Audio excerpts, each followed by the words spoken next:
Salut à tous. Aujourd'hui, on plonge au cœur de la catégorie reine de l'UFC, les poids légers, pour analyser le choc frontal qui se prépare entre Arman Tsarukyan et notre Français, Benoît Saint-Denis. Vous avez vu passer cette déclaration de l'Arménien. Pour prendre ma place, il doit me battre, mais il ne pourra jamais me battre. Alors, on peut y voir de l'arrogance. Mais si on lit entre les lignes, la vérité est sans doute ailleurs. Ma vision des choses est simple. Arman Tsarukyan a peur.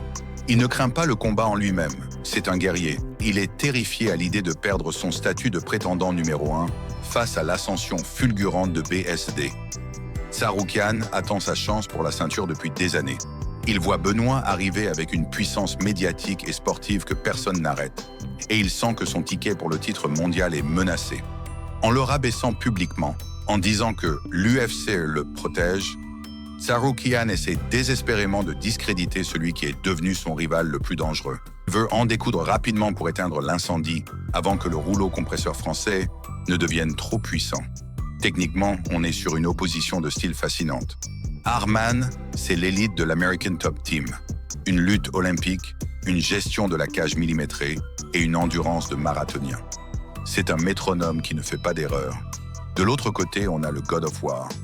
Benoît Saint-Denis, préparé par la Bulgarian Top Team avec des partenaires comme Nassourdine Imavov, apporte une violence physique que Tsarukyan n'a jamais rencontrée.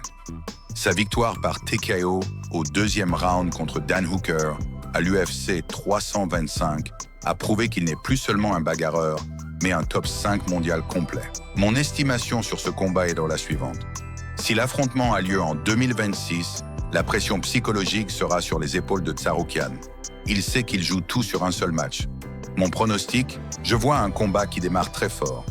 Tsarukyan va tenter de neutraliser Benoît par la lutte dès le premier round pour casser son rythme.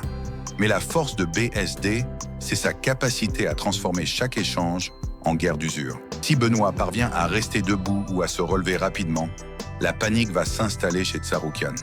À force de cadrer et de mettre des coups au corps, Saint-Denis peut briser la résistance d'Arman vers le 3e ou 4e round. Je mise sur une victoire de Benoît Saint-Denis par arrêt de l'arbitre ou soumission dans les derniers rounds.